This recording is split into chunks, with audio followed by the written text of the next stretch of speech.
नमस्कार, मैं हूं जूही वर्मा। पश्चिम बंगाल में ममता बनर्जी के एक फैसले ने प्रधानमंत्री नरेंद्र मोदी और केंद्रीय गृह मंत्री अमित शाह की सारी राजनीतिक बिसात पर, राजनीतिक स्ट्रेटजीज पर थोड़ी देर के लिए लगाम लगा दी है। थोड़ी देर के लिए उन्हें रोक दिया है और सोचने पर मजबूर कर दिया है कि अब आगे की स्ट्रेटजीज कैसे बननी है। दरअसल हुआ ये कि पहले सिर्फ बीजेपी ही नहीं, पूरे राजनीतिक हलकों में ये खबर थी कि अब जब ममता बनर्जी चुनावी मैदान में उतरेंगी तो दो सीटों से उतरेंगी, नंदीग्राम से भी और भवानीपुर से भी, जो उनकी पारंपरिक सीट है जहां से वो चुनाव लड़ती रही है।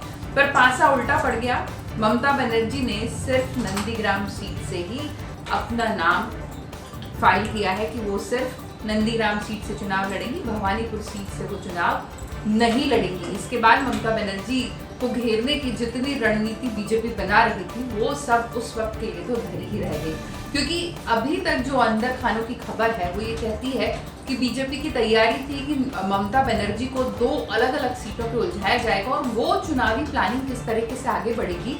उसमें एक प्लानिंग ये थी कि जब ममता बनर्जी दोनों सीटों से चुनाव लड़ेंगी तो उनका डर जाहिर किया जाएगा कि ममता बनर्जी किस कदर डरी हुई है बीजेपी से कि वो 2 सीटों से चुनाव लड़ रही है, एक से हार गई तो कम से कम दूसरे से विधानसभा पहुंचेगी।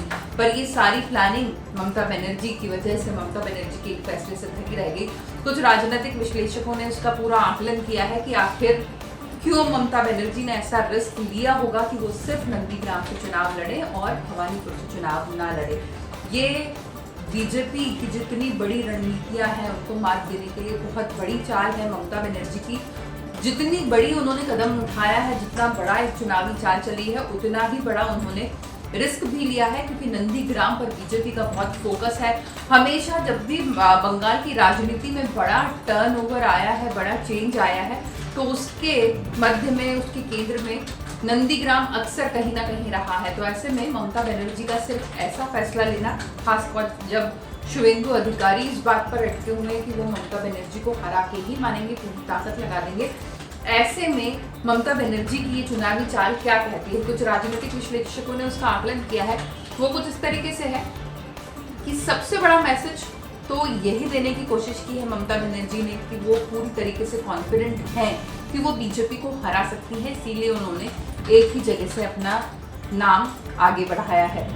इसके बाद अगर बाहुबली फिल्म आपने देखी हो तो आपको भी याद होगा, जब क्या है मृत्यु कह के बाहुबली आगे बढ़ते हैं और अपनी पूरी जो सेना थी उसमें ऊर्जा फूकते हैं। कुछ इसी तरीके से ममता बनर्जी बाहुबली के किरदार में आगे आई हैं और अपने जितने भी उनकी पार्टी के नेता हैं उनको ये मैसेज देने की कोशिश की है कि उनके लीडर को किसी बात का डर नहीं है और वो जीत के लिए ही मैदान में उतरे हैं। और यही जीत का मंत्र जो है वो कार्यकर्ताओं को पूरे जोर शोर से आगे बढ़ने में मदद करेगा और वो जीत के लिए पूरे मनोबल के साथ आगे काम करेंगे। इस वजह से ममता बनर्जी ने ऐसा किया है। दूसरी बात, एक आकलन और ये भी है कि ममता बनर्जी जिस सीट से चुनाव लड़ती थी, भवानीपुर से, वहां से जीत का अंतर लगातार घट रहा था, जिसकी वजह से ममता बनर्जी को भी ये डाउट था कि अब भवानीपुर की नाराजगी कहीं महंगी ना पड़ जाए। ऐसे माहौल में वो 2011 में 50,000 मतों से जीती थी, लेकिन 2016 में ये अंतर घटकर 25,000 के आसपास पहुंच गया था, यानी जस्ट हाफ हो गया था जीत का अंतर उनके निकटतम प्रतिद्वंदी से, भवानीपुर सीट से।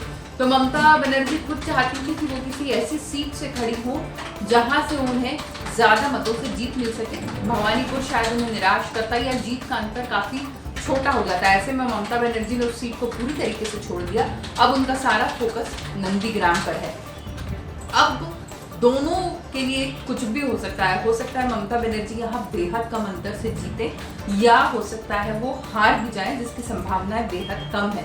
पर बीजेपी एक चीज में जरूर कामयाब हुई है कि ममता बनर्जी का फोकस पूरी तरीके से अब नंदीग्राम पर शिफ्ट हो चुका है। खास तौर से जब फुरफुरा शरीफ के पीरजादा ने उनका साथ देने से मना कर दिया है, तो यहाँ के मुस्लिम वोटर्स जरूर पीरजादा के खाते में शिफ्ट हो सकते हैं। हिंदू बाहुल इलाका उसके बाद बचता है, ये हिंदू वोटर्स ज्यादा है मुस्लिम वोटर्स की संख्या में। और अगर बहुत ज्यादा दोनों पॉलिटिकल पार्टीज ने ताकत लगा दी तो वोट पोलराइजेशन जरूर होगा, यानी हिंदू वोट बीजेपी के खाते में जाएंगे, मुस्लिम वोट अगर पीरजादा की वजह से नहीं भटके तो ममता के ही खाते में जाएंगे। अब जो सारा निर्णायक भूमिका में होगी वो इस सीट के SC/ST वोटर होंगे।